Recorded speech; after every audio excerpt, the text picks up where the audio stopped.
Olá, estamos mais uma vez aqui para mais uma videoaula. Nós que já estamos na lição de número 8, vamos estudar Mateus capítulo 16 a 18, que tem por tema a igreja, a transfiguração e o perdão. O textuário vai dizer: também eu te digo que tu és Pedro, e sobre esta pedra edificarei a minha igreja, e as portas do inferno não prevalecerão contra ela. Mateus capítulo 16, versículo 18. Verdade prática. A igreja é integrada por aqueles que foram perdoados por Cristo e vivem uma vida perdoando os seus semelhantes. Então, no final do capítulo 15, nós encontramos Jesus saindo de barco com seus discípulos e indo para o território de Magadã. Chegando lá, os fariseus e os saduceus vão ao seu encontro para tentá-lo novamente. E nós já vimos, inclusive, uma história praticamente idêntica a essa, quando nós estudamos a lição 6, em Mateus capítulo 12, que vai contar essa mesma história. Só que lá eram os fariseus e os mestres da lei que foram ter com Jesus para tentá-lo, e agora são os fariseus e os saduceus, que são dois grupos, dois partidos, que eles são rivais entre si, eles são opositores, eles se odeiam. Só que para tentar derrubar Jesus, eles vão se unir contra Jesus, ou seja, o ódio por Jesus era maior do que o ódio que eles tinham um pelo outro. E eles se unem para tentar derrubar Jesus. E chegam lá com a mesma questão, dizendo: mostra-nos um sinal, dá-nos um sinal para que nós acreditemos que tu és o Messias. Só que Jesus ele vai dar a mesma resposta que deu em Mateus 12. O único sinal que será dado é o sinal de Jonas, ou seja, que eu morrerei, vencerei a morte e ao terceiro dia ressuscitarei. E outra coisa interessante que a gente nota é que Jesus ele não perde tempo com os opositores dele, ele não fica discutindo, ele imediatamente já se retira do meio deles, que é também uma lição para nós, que nós não devemos ficar discutindo com os nossos opositores, que aparecem contra, que são contra o evangelho, mas o exemplo que Jesus deu foi esse, ele respondeu diretamente e ele se retira daquele lugar imediatamente. O tópico 1 vai dizer: a igreja de Cristo, o fermento dos fariseus. Então entenderam que não lhes dissera que se acautelassem do fermento de pães, mas da doutrina dos fariseus e dos saduceus. A referência é Mateus capítulo 16, versículo 12. Quando Jesus atravessa com os seus discípulos para o lado leste do lago, ele fala para os seus discípulos, ele começa a advertir os seus discípulos para tomarem cuidado com o fermento dos saduceus e dos fariseus. Só que aí, como os discípulos eles haviam esquecido de levar pão, eles acham que Jesus está se referindo ao fermento do pão que eles haviam esquecido de levar. Só que, na verdade, Jesus está advertindo eles para eles se acautelarem do fermento dos fariseus e dos saduceus, ou seja, das suas doutrinas, das más companhias, do fermento das más companhias. E se nós formos observar, os falsos profetas e os falsos ensinos, eles têm prejudicado muito mais os cristãos no decorrer da história, se você for observar, do que as próprias perseguições sangrentas que houveram. Só para você ter ideia de como é importante nós nos advertirmos, nós nos acautelarmos para esse fermento, porque se você for observar na Bíblia, o fermento é sempre tido como algo ruim, como algo do mal. Por exemplo, na Páscoa, os judeus, eles tiram todo o fermento da sua casa. E também quando eles vão ofertar na casa do Senhor, eles não podem ofertar produtos com fermento, não pode ter fermento nas suas ofertas. Então, o fermento é algo que ele não é visto, ele fica ali escondido, mas ele se espalha e contamina um todo. Então, por isso que Jesus começa a advertir para o perigo que é esse fermento. Então, a Bíblia, ela usa o fermento como uma figura sempre de falsa doutrina, ela usa o fermento como uma figura de hipocrisia, ela usa o fermento como uma figura de filtração do pecado na igreja. Então, o fermento ele é sempre visto como algo ruim, como algo mal. E nesse contexto que nós estamos, Jesus ele exorta os discípulos para que eles se acautelem, para que eles tomem cuidado quanto à hipocrisia dos fariseus e quanto ao mudanismo dos saduceus. Ele diz para os discípulos ficarem atentos a isso. Lembrando que os saduceus eles faziam parte do partido sacerdotal.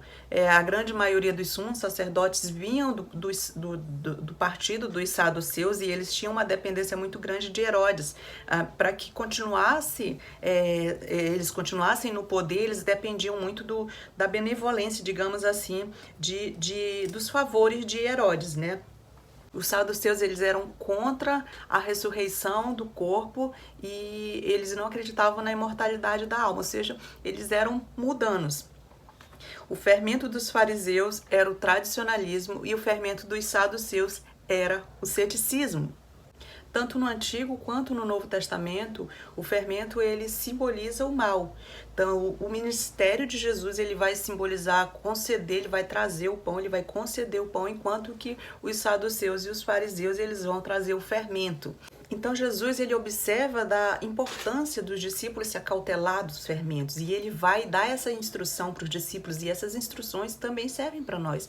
Nós devemos nos acautelar com o perigo do fermento, porque o fermento ele tem a capacidade de tomar conta de toda a massa, porque ele é algo invisível, mas muito poderoso, porque quando ele entra num ambiente, ele naturalmente abrange, ele naturalmente aumenta a sua esfera de influência. Então nós devemos sim nos acautelar e ter muito cuidado com o fermento no nosso meio.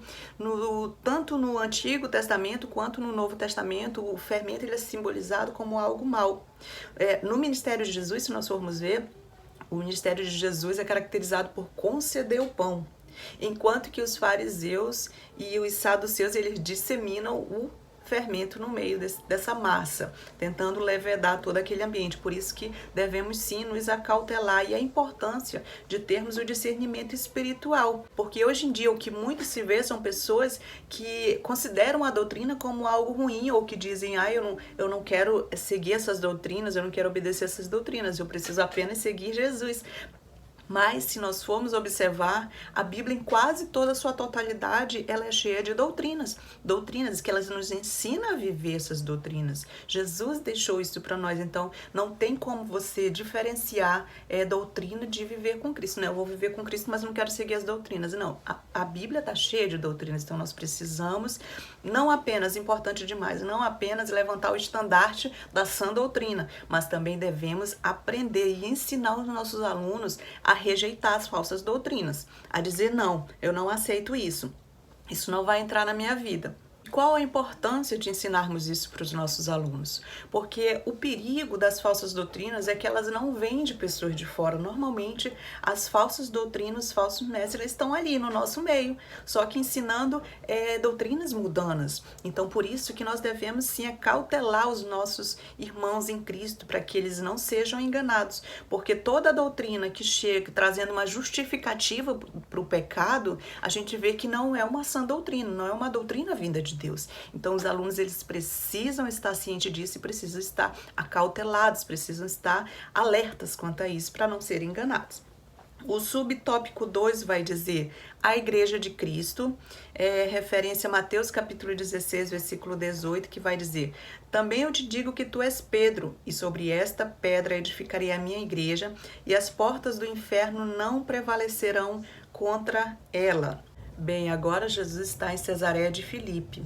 Essa que é uma região totalmente tomada por religiões pagãs, por muitas religiões pagãs. Inclusive lá havia sido o centro de adoração a Baal. Lá também tinha um templo de cultuação ao deus Pan. Inclusive foi lá que Herodes o Grande construiu um templo em homenagem a César Augusto. Então foi nesse ambiente de superstições pagãs que Jesus ele aproveita e pergunta para seus discípulos: quem o povo diz que eu sou? E mais, ele pergunta: quem vocês dizem que eu sou? E a gente nota na resposta dos discípulos que, quanto ao povo, havia uma certa confusão em dizer quem Jesus era.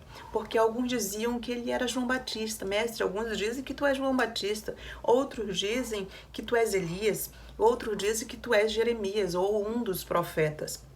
Então a gente nota que, apesar desses 3 nomes que foram citados, teria alguns pontos de convergência, né, com a vida de Jesus. Mesmo assim, a gente sabe que Jesus era extremamente distinto desses homens. Porque, por exemplo, João Batista ele veio preparando o caminho para Jesus. Mas Jesus, ele era o próprio caminho. Eu sou o caminho, a verdade e a vida. Ninguém vem ao Pai senão por mim.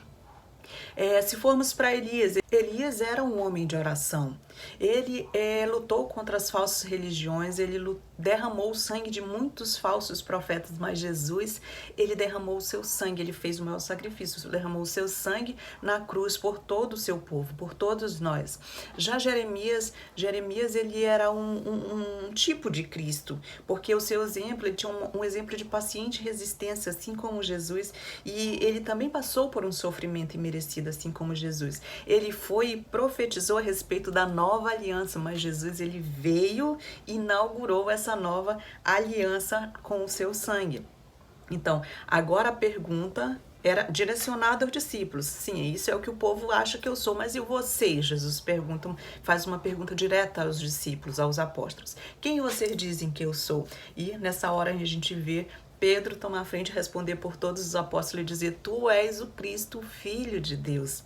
E talvez Pedro até esperasse um elogio de Jesus por ele ter tido uma resposta tão direta e tão correta, mas o que Jesus vai dizer essa revelação não é de ti mesmo, essa revelação te foi dada por Deus. Deus revelou esta verdade a você, mostrando que nós só podemos conhecer a Cristo através da revelação divina. Isso que aconteceu ali com Pedro. Aqui no versículo 18, que foi o que nós lemos, que Jesus responde: também eu te digo que tu és Pedro. Aqui ele mostra a vulnerabilidade de Pedro. E em seguida ele fala: e sobre esta pedra edificarei a minha igreja. Aqui ele mostra a sua autossuficiência, se autodenominando como pedra, como rocha, na qual a igreja será edificada a partir dele. O nome Pietrus, que é Pedro, ele significa literalmente o desmembramento de um rochedo menor de uma rocha maciça, como se fosse um pedaço de pedra composta, vinda de um grande pedaço de pedra. Então, na verdade, o que Jesus está querendo dizer, traduzindo, seria mais ou menos assim: eu também te digo que tu és um fragmento de pedra, ou seja, mostrando a vulnerabilidade de Pedro, mas sobre esta rocha que sou eu, ou seja, Jesus Cristo falando, da qual tu és um pedaço, edificarei a minha igreja. Nós devemos compreender assim, porque é assim que tanto que se nós formos procurar comprovar que Jesus não está se referindo a Pedro, quando ele diz que edificará a igreja sobre esta rocha, ele não está se referindo a esta pedra Pedro, mas está se referindo a si próprio, o próprio Jesus, que o próprio Pedro confirma isso. Se nós formos ver, ele confirma que Jesus é o fundamento da igreja, que Jesus é a pedra fundamental. Lá em Atos capítulo 4, de 11 a 12, quando ele diz: Jesus é aquele de quem as escrituras sagradas dizem. Isso é um testemunho do próprio Pedro falando. A pedra que vocês, os construtores, rejeitaram, veio a ser a mais importante de todas. A salvação só pode ser conseguida por meio dele, pois não há no mundo inteiro nenhum outro que Deus tenha dado aos seres humanos por meio do qual possamos ser salvos. Então, o próprio Pedro, ele dá testemunho de que Jesus é a pedra fundamental, é a pedra principal, a pedra que a igreja foi edificada. O subtópico 3 diz: tome a sua cruz e siga-me. Então disse Jesus a seus discípulos: se alguém quer ir após mim, a si mesmo se negue, tome a sua cruz e siga-me. Se nós formos observar a partir do versículo 21, Jesus ele já começa a falar abertamente que ele terá que ir para Jerusalém, que ele terá que sofrer na mão dos principais líderes do seu povo e que lá ele vai morrer. Ele já começa a falar isso abertamente para os seus discípulos. A gente encontra a partir do versículo 21, ele dizendo que vai ter que sofrer na mão dos anciãos, vai ter que sofrer na mão dos principais sacerdotes e na mão dos escribas. Lembrando que os anciãos, eles eram respeitáveis líderes da comunidade. Já os principais sacerdotes, eles eram a elite do grupo dos saduceus que nós falamos há pouco, lembra? Já os escribas, eles eram eruditos da Bíblia. Eles eram membros do grupo dos fariseus, que nós também já estudamos há pouco. Então, esses três grupos, eles eram quem formavam o Sinédrio. O Sinédrio nada mais era do que um concílio oficial que governava a vida política e a vida religiosa do povo judeu. Então, nós encontramos Jesus falando a respeito da sua morte e da sua ressurreição abertamente. E com isso, no versículo 22, se nós continuarmos lendo aqui na Bíblia, a gente vai ver que Pedro, ele chama Jesus para um canto, chama Jesus para um lado, e a Bíblia diz que ele vai começar a repreendê-lo. Não diga isso, que tu vais morrer, isso não vai acontecer contigo. tenha misericórdia de ti mesmo, isso nunca te acontecerá, tu nunca serás morto, nunca serás levado para sofrer na cruz. E diante disso, Jesus ele dá uma resposta contundente. Ele fala: para trás de mim, Satanás, tu és para mim como uma pedra de tropeço, porque tu só cogita as coisas dos homens, tu não cogita as coisas de Deus. Então, a gente nota que o mesmo Pedro, que há pouco tinha recebido uma revelação do Pai de que Jesus era o Cristo, o Filho do Deus vivo, agora ele é repreendido por Jesus porque ele se deixou ser usado por Satanás, para já tentar Jesus a fugir da cruz, a desistir da cruz. Então, Jesus imediatamente diz para Pedro: para trás de mim, Satanás. E a gente vê que Jesus ele viu nas palavras de Pedro a mesma tentação lá do deserto. Porque lá no deserto, se você for ler, lá vai dizer que Satanás saiu da presença de Jesus e ele foi, ele esperaria até um momento oportuno para tentá-lo novamente. E agora nós vemos esse momento oportuno, ele usando Pedro para tentar fazer Jesus desistir da cruz. É isso que nós estamos vendo aqui. Mas nós devemos ver que Jesus disse: para trás de mim, Satanás. Ele não estava se referindo a Pedro. A Pedro ele continuaria ali investindo em Pedro, no apóstolo Pedro, porque Pedro ainda estava num processo de transformação até aquele momento. Já no versículo 24, nós vamos encontrar os discípulos aprendendo uma pesada, porém solene lição, quando eles vão descobrir que para eles seguirem Jesus, eles terão que seguir um Jesus crucificado, um Jesus que sofreu na cruz. Então eles vão ter que aprender a suprimir o seu eu, a fazer desaparecer o seu eu pouco a pouco, para que somente Jesus viva na vida deles.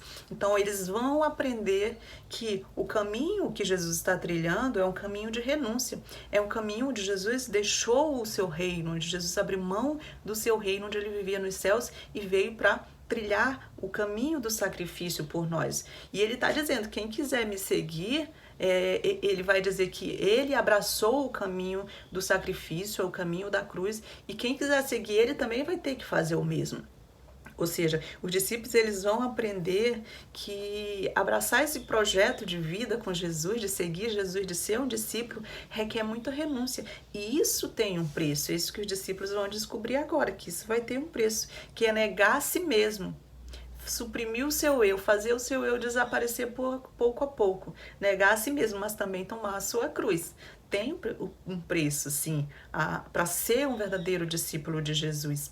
E o verdadeiro seguidor de Jesus só tem um, que é o discípulo. Jesus diz: fazei discípulos. Ele não disse fazer admiradores, fazei discípulos. Então nós, como discípulos, precisamos estar cientes, que temos que estar dispostos a trilhar o caminho da renúncia e pagar o preço do discipulado. Nós precisamos estar cientes disso. Se nós formos ver aqui no versículo 24, que é o que está na lição, que diz: então disse Jesus a seus discípulos: se alguém quer vir após mim. Então nós notamos que quando Jesus fala se alguém quer dizer que é um convite pessoal para cada um. E se alguém aceita esse convite do discipulado, o convite de ser discípulo de Jesus, ele tem que ter uma predisposição a seguir a Cristo. Ele tem que ter uma predisposição a suprimir o seu eu para seguir a Cristo. Porque hoje em dia nós vemos muita gente que quer os milagres, muita gente que quer a prosperidade, muita gente que quer o paraíso na terra, que quer o glamour do evangelho, mas essas pessoas, elas não querem a cruz. Elas não querem negar a si mesmas, elas não querem abrir mão das suas vontades, elas não querem se arrepender verdadeiramente, elas não querem saber das bem-aventuranças que o céu reserva para nós. Elas só querem as coisas daqui da terra. E nós precisamos estar cientes que o discipulado, ele trilha o caminho de Cristo. E qual foi o caminho de Cristo? O caminho de Cristo foi o caminho do Calvário. Cristo foi para o Calvário. Ele já começa a falar abertamente agora, lembra? Começa a falar abertamente agora que vai ter que ir para Jerusalém, que vai ter que sofrer, vai ter que morrer na cruz. Então, o caminho de Cristo é esse, o caminho de Cristo é o caminho até o Calvário. Então, nós, como discípulos de Cristo, se aceitarmos seguir, se aceitarmos esse convite pessoal, nós precisamos estar preparados para seguir o mesmo caminho de Cristo, o caminho do Calvário, mas que no final leva a um bem muito mais precioso do que as coisas desta terra, que é as coisas espirituais, as coisas do céu que está reservada para nós. Na sequência vai dizer: tome a sua cruz. Tomar a sua cruz é escolher a vereda do sacrifício. A cruz, ela era um instrumento de vergonha para quem passava por isso. Era um instrumento de humilhação. Então, o que o condenado ele fazia sobre coação, no caso, o caminho da cruz, já nós, um discípulo de Cristo, ele faz de boa vontade, como diz lá em Lucas. Toma a sua cruz dia a dia. E nós precisamos ter ciência de que a cruz, ela não se refere, quando fala de tome a sua cruz, ela não está se referindo a uma doença, ela não está se referindo ao filho rebelde, ela não está se referindo a alguma fraqueza, não está se referindo a alguma dor, não está se referindo a alguma doença, a algum inimigo, não. Quando ele fala tome a sua cruz, ela está se referindo que ela remete à nossa disposição de morrer para nós mesmos, a nossa disposição de morrer para os nossos prazeres, de morrer para os nossos deleites.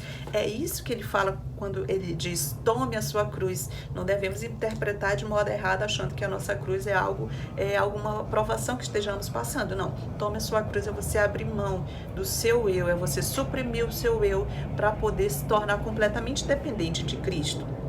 Ou seja, é você considerar-se morto para o pecado. Quando você toma a sua cruz, você considera-se morto para o pecado. E por último ele diz, tome a sua cruz e siga-me. Seguir a Cristo é um desafio diário, né? Todos os dias nós precisamos seguir a Cristo. E como é que fazemos isso? Quando nós escolhemos por Ele nas nossas escolhas, nas nossas decisões, nos nossos propósitos, nos nossos sonhos e até nas nossas realizações. Seguir a Cristo dia a dia. Em tudo que fazemos, em tudo que decidimos, é imitar a Cristo, é seguir os mesmos passos dele, é amar como ele, né? É aborrecer o que ele aborrece e amar o que ele ama. Seguir a Cristo é viver na perspectiva de Deus. Seguir a Cristo é confiar nele. Seguir a Cristo é caminhar nos seus passos, a obedecer o seu comando. Isso é seguir a Cristo. Então nós precisamos viver isso diariamente, estar com a nossa mente voltada para que nós possamos fazer a vontade de Cristo. Porque seguir a Cristo você precisa suprimir o seu eu e fazer aquilo que agrada a Cristo. O tópico 2 diz, glorificação e fé, a transfiguração. Falava ele ainda quando uma nuvem luminosa os envolveu, e eis vindo da nuvem uma luz que dizia, este é o meu filho amado, em quem me comprazo, a ele ouvi. Aqui nós encontramos Jesus subindo para o monte para orar, e com ele vai levar 3 discípulos, ele vai levar Pedro, Tiago e João com ele. E lá esses discípulos eles vão contemplar o rosto de Jesus mudando, sendo transfigurado. Eles vão ver o rosto de Jesus brilhando como a luz, como o sol, e vão ver suas vestes brancas como a luz. Lá eles viram 4 fatos milagrosos, eles presenciaram a transfiguração de Jesus, eles presenciaram a presença gloriosa de Moisés e de Elias, eles presenciaram a nuvem que envolveu eles e eles presenciaram a voz vinda como um trovão falando com eles. Então lá eles encontraram Deus Trino, lá eles encontraram Moisés, que é o maior legislador, e lá eles encontraram Elias, que é o maior profeta. Nós vimos que os discípulos, eles ainda se encontram confusos, assim como o povo encontrava-se confuso quanto a saber quem era Jesus. Apesar de Pedro ter respondido que Jesus era o Cristo, o Filho do Deus vivo, mesmo assim a gente vê que Pedro ainda tinha uma certa confusão na sua mente, porque quando ele avista ali Moisés, Elias e Jesus, ele quer fazer uma tenda para os 3, uma tenda para cada um. Então ele não consegue ainda ver a importância de Cristo, ele não consegue ver que os profetas, Moisés como o maior legislador e Elias como o maior profeta, todos eles apontam para Cristo, todos eles apontam para a chegada de Cristo, e mesmo assim Pedro e os discípulos eles ainda não conseguem entender isso. Eles ainda querem igualar Jesus com os legisladores e com os profetas, sendo que ambos apontam para Jesus como o grande Rei dos Reis, o grande Messias. Então a gente vê que os discípulos eles ainda têm uma confusão quanto à identidade de Jesus. E quando, no decorrer de todo aquele acontecimento que Pedro quer fazer uma tenda para cada um, igualando Jesus ao profeta e ao legislador, vem uma voz do céu que diz, Este é o meu filho amado em quem me comprazo, confirmando a filiação de Cristo. Caso eles ainda tivessem alguma dúvida, a mesma voz que saiu quando Jesus foi batizado nas águas por João Batista, que saiu a voz do céu e disse: este é o meu filho amado em quem me comprazo, confirmando a filiação. Agora, novamente, quando os discípulos apresentam essa dúvida ainda quanto à supremacia de Cristo, a voz novamente aparece, a voz de Deus confirmando a sua filiação. Este é o meu filho amado em quem me comprazo. É ele que vocês devem ouvir. Para mostrar para os discípulos que ele sim era o centro, ele era o supremo, ele era o mais importante, não o maior legislador e o maior dos profetas. E nós também, na nossa geração, devemos ter cuidado para nós não tentarmos igualar homens a Cristo. Não, nós temos que ter uma pregação cristocêntrica, temos que nos atentar que Cristo seja o centro de tudo, por mais que as pessoas sejam ilustres, sejam importantes, no meio cristão, nós precisamos sim viver um evangelho cristocêntrico. Cristo é o centro de tudo. Devemos prestar atenção nos nossos louvores. Os nossos louvores estão sendo cristocêntricos. Temos que observar tudo isso, porque Deus ele vai confirmar. Olha, Moisés ele foi importante, ele foi o legislador. Elias ele foi importante, ele foi o maior profeta. Mas este é o meu filho amado. Jesus é o filho amado em quem me comprazo. É a ele que vocês devem ouvir. É a ele que vocês devem adorar. É a eles que vocês devem prestar toda a honra, toda a glória e todo o louvor. E ele é o centro de tudo. Estejamos atentos para isso. E se nós formos observar o contexto daquela conversa de Moisés e Elias com Jesus, lá em Lucas vai dizer que eles estavam conversando a respeito da ida de Jesus para Jerusalém, ou seja, o centro daquela conversa era a cruz, porque a agenda de Jesus, o ministério de Jesus levava ele para a cruz, então eles estavam tratando justamente desse assunto. Da cruz. A cruz era o centro do ministério de Cristo, que se entregou voluntariamente pelas suas ovelhas e pela sua igreja. O subtópico 3 diz: pequena fé e moeda na boca do peixe. Referência a Mateus capítulo 17, versículo 15, que diz: Senhor, compadece-te do meu filho, porque é lunático e sofre muito. Por muitas vezes cai no fogo e outras muitas na água. Então aqui nós encontramos Jesus, depois que desce do Monte da Transfiguração, ele vai se deparar com este homem que tinha um filho em sua casa, que encontrava-se endemoniado, e ele não sabia mais o que fazer. O filho dele estava com uma casta de demônios, e ele vai à procura dos discípulos de Jesus. Lá ele encontra os discípulos, mas os discípulos eles não conseguem expulsar aqueles demônios. E se nós formos observar, lá em Marcos, nós vamos descobrir que os discípulos eles estavam discutindo com os mestres da lei, com alguns mestres da lei. Então, eles estavam perdendo tempo envolvidos nessa discussão. Em vez de eles estarem, assim como Jesus estava, em oração, não. Eles não estavam em oração, eles estavam discutindo a respeito de assuntos banais com os mestres da lei.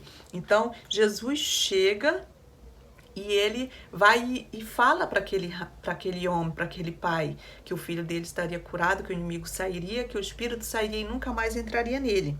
E quando os discípulos perguntam a Jesus por que eles não conseguiram expulsar aquele demônio, Jesus vai dizer porque certas castas de demônios só saem com jejum e oração. E aí a gente observa que os discípulos não estavam nem orando, e nós sabemos que a oração é de onde vem nosso poder, e nem estavam jejuando. O jejum é uma forma de nos esvaziarmos de nós mesmos e nos tornarmos completamente dependentes de Deus. E Jesus vai dizer que eles tinham uma fé tímida, que se eles tivessem fé do tamanho de um grão de mostarda, eles removeriam as montanhas de um lugar para o outro. E o termo remover montanha é uma expressão idiomática dos judeus que queria dizer remover dificuldades. O tópico 3 diz criança, tropeço e perdão. Subtópico 1 diz maior como uma criança. Mateus capítulo 18, versículo 1. Naquela hora aproximaram-se de Jesus os discípulos perguntando: quem é porventura o maior no reino dos céus? Então aqui a gente vê que os discípulos eles ainda estavam ligados muito no reino da terra, que eles ainda não tinham uma visão espiritual, porque agora quando nós chegamos já no quarto grande discurso de Jesus, nós ainda encontramos uma divergência, porque Jesus ele acaba de falar para os discípulos a respeito do seu auto-sacrifício, que ele vai ter que ir para Jerusalém, que ele vai ter que se entregar na cruz. Jesus acaba de falar deste tema. E em seguida os discípulos fazem uma pergunta sobre autopromoção, de qual deles seria o maior no reino dos céus. Então, enquanto Jesus fala de estar pronto para dar a sua vida pelo seu povo, os discípulos eles ainda discutem entre si qual deles é o maior no reino dos céus. E notamos que assim como Jesus começou o discurso da bem-aventurança com humildade, agora ele também responde a esta pergunta com um exemplo de humildade, quando ele pega aquela criança no colo, diante da pergunta dos discípulos. Com essa resposta, ele vai mostrar que os valores do reino, assim como ele mostrou lá nas bem-aventuranças, que os valores do reino eles são invertidos, são como uma pirâmide invertida. No reino dos céus, o maior, o menor. Ser grande é ser como uma criança. Ele vai dizer que a porta de entrada do reino dos céus é o reconhecimento da total dependência de Deus. Então, ele vai mostrar para os discípulos que aquele pensamento que eles têm, ainda muito humanista, os discípulos ainda imaginam o reino dos céus como o reino da terra, tanto que eles se imaginam, digamos assim, como se fossem grandes ministros no reino do céu, devido a eles terem sido escolhidos como apóstolo de Jesus, ou seja, eles alimentavam pensamentos errados sobre a natureza do reino.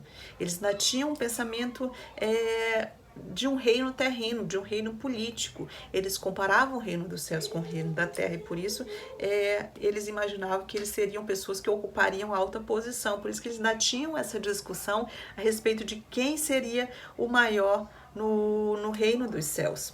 Então Jesus ele repreende os discípulos naquele momento porque eles ainda cogitam muito das coisas da terra. Eles ainda não conseguem ter um pensamento que remeta ele ao céu, que remeta ao reino dos céus. Eles ainda querem fazer esse comparativo com o reino da terra. A revista ela nos leva para o versículo 15, que ela vai tratar de um assunto bem comum na igreja, bem corriqueiro na igreja, mas que ultimamente não temos visto mais muitas disciplinas, muitos ensinos a respeito disso. Por isso a importância de nós tratarmos isso na escola bíblica dominical. Aqui ele vai falar de uma ofensa pessoal. Se alguém ofendeu um outro irmão na igreja, qual é a indicação a ser feito? Quais os passos da disciplina cristã? Jesus, pensando em tudo, ele deixou também orientação para isso. Caso um irmão ofenda outro na igreja, o passo que deve ser feito, primeiro, não se deve ficar calado, não se deve guardar aquilo para si. Quando você é ofendido por outro irmão, você não deve guardar aquilo no seu coração, até porque para não criar nenhuma raiz de amargura, que venha até a contaminar outros, porque aqui ele vai funcionar como fermento. Se você guarda para você, aquilo fica como um fermento no seu coração. Esse fermento ele vai aumentar e vai disseminar e vai levedar toda a massa, vai contaminar até outros irmãos com essa discussão, esse mal entendido.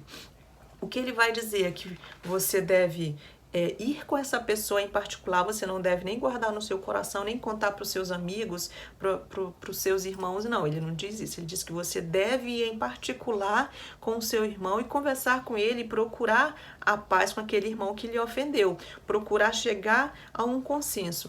Lembrando que quando você vai conversar com seu irmão, o objetivo desta conversa não é que você ganhe a discussão, que você prove que você tem razão, não é humilhar outra pessoa, nem é se defender, nem ganhar aquela discussão. A intenção é ganhar o seu irmão. Essa é a intenção dessa conversa que você vai ter com ele em primeiro lugar, em particular.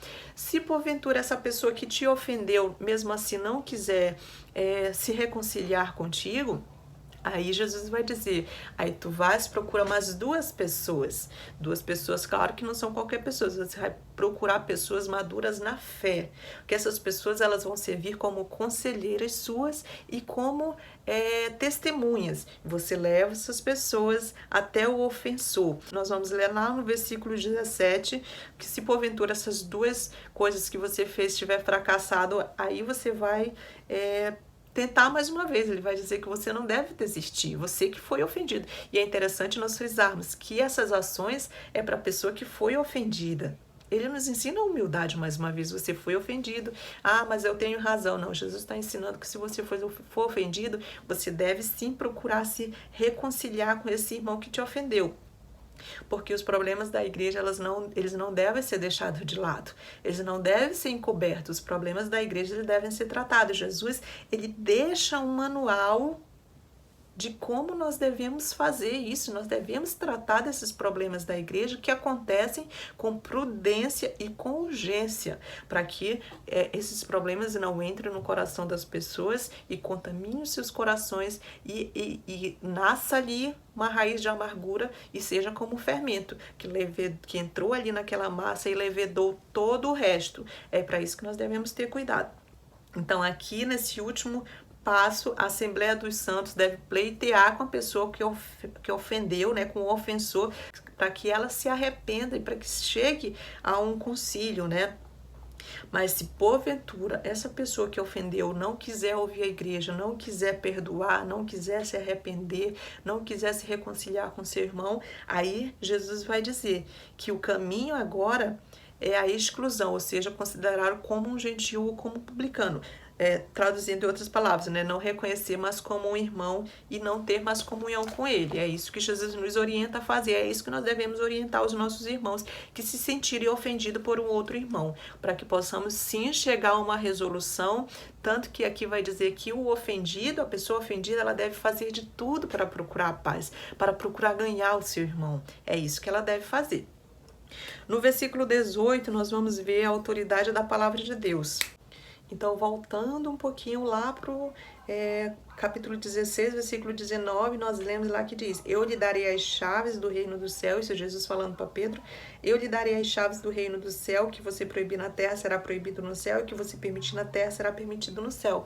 Então aqui com este novo versículo a gente vai entender que essas chaves que foi dada a Pedro foi dada para todos os discípulos de Jesus, para todos nós que nos tornamos discípulos de Jesus, que quando nós confirmamos algo aqui na terra, será confirmado no céu, e quando nós desligamos algo aqui na terra, será desligado no céu. Então essa palavra, ela é para todos os discípulos de Jesus, e nós vemos aqui a autoridade da palavra de Deus. O autor da lição, ele vai nos remeter à parábola do credor incompassivo, e Jesus vai ensinar, vai ilustrar um ensino através dessa palavra a respeito do perdão, quando Pedro pergunta: Senhor, quantas vezes nós devemos perdoar? 7 vezes? Na verdade, Pedro faz essa pergunta porque os rabinos judeus, eles consideravam, pelas leis dele, que eles criaram, que uma pessoa deveria ser perdoada por um pecado reincidente apenas 3 vezes e não uma 4ª vez. Então, quando Pedro fala, deve perdoar 7 vezes, na verdade, ele ainda está sendo generoso, né? Perdoando mais do que os rabinos dizem que devem ser.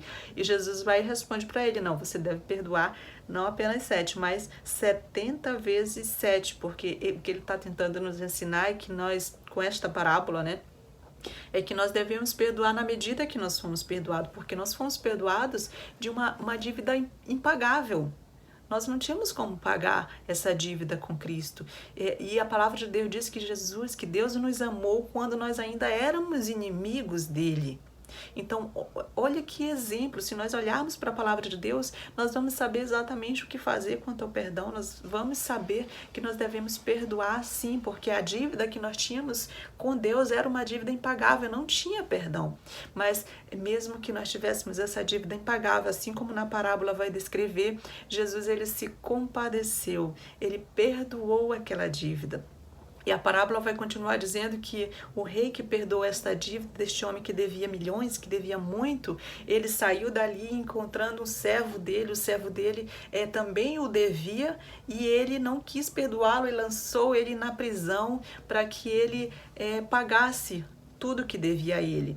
E os funcionários, outros servos, viram aquilo e foram contar para o seu patrão: olha, aquele que tu perdoaste, ele encontrou um devedor dele e ele não perdoou, ele lançou na prisão. E sabe o que aquele homem fez? Aquele patrão pegou o homem que ele havia perdoado e lançou ele na prisão. Enquanto ele não pagou a sua dívida, ele não foi solto.